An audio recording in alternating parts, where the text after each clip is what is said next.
Hi everybody, this is Scott Templeman, and I am the marketer in charge of getting the word out about In Delirium Bloom, a Lebu bounty book. And it's a very interesting process, and I'll talk about it in other videos, but today I have with me Joe Mazzola, one of the authors of the short stories, and I really wanted to just get a feel for who you are as a writer and your inspirations and whatnot. All right. Well, for this story specifically, it's part of this overarching world that I've kind of been designing on and off for a long time.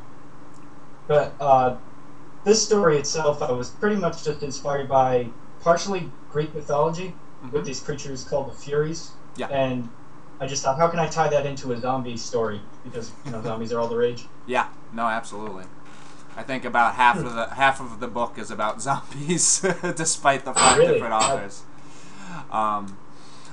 So just for the folks that haven't read it yet, why don't you just give a little brief intro to your story so that they knew? All right. Well, my story is called Rat to the Least. It's kind of a high fantasy western. One of the reviews on the website itself called it. It's about this one freelancer, is what they call him, who is brought in by this wizard who wants him to find a younger wizard who is particularly vulnerable to these fury spirits, and they want both. It's a two-part mission that he has: one to find out where he is and stop anything horrible from happening, and the other to bring him back to the older wizard so that he can harness the younger wizard's ability. Yes. Yeah. Okay. So I don't want to. It's a short story, so if you go anymore. Yeah, that's why I want to go really fast. I don't even want to read a thing of it because it's only 10 pages. So. Yeah.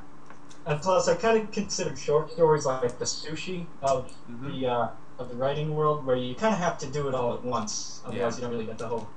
No, I mean, I have nothing but respect for you guys.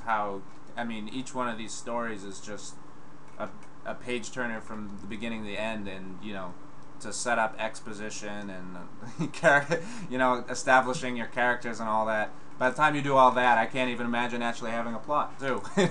So, no, that's always the hard part. No, I was very impressed. Thank you. Find out about the Lebu community and this bounty project in particular.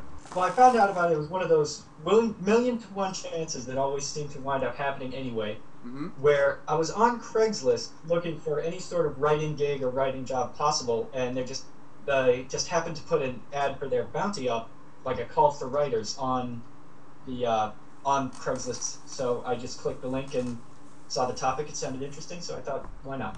Excellent. And I got tied into this project because I heard about the kind of philosophy they had at Lebu and whatnot. What do you think about their process and philosophy as far as the publishing world? I think it's actually really, really intuitive when you've started to look into it, because when you send off a short story to a magazine or something, it's just they get their cover letter, and then it's the editor's judgment, which has worked pretty well so far. But with this, it's basically sort of a peer review process, where if people read it and people like it, then you get published based on that. So they already know more or less that it's kind of a proven thing. Yeah. And I think that's pretty kind of smart.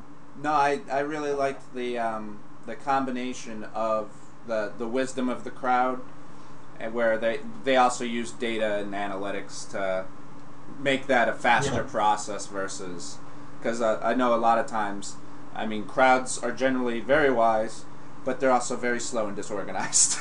So they seem to have found a great in between, in my opinion.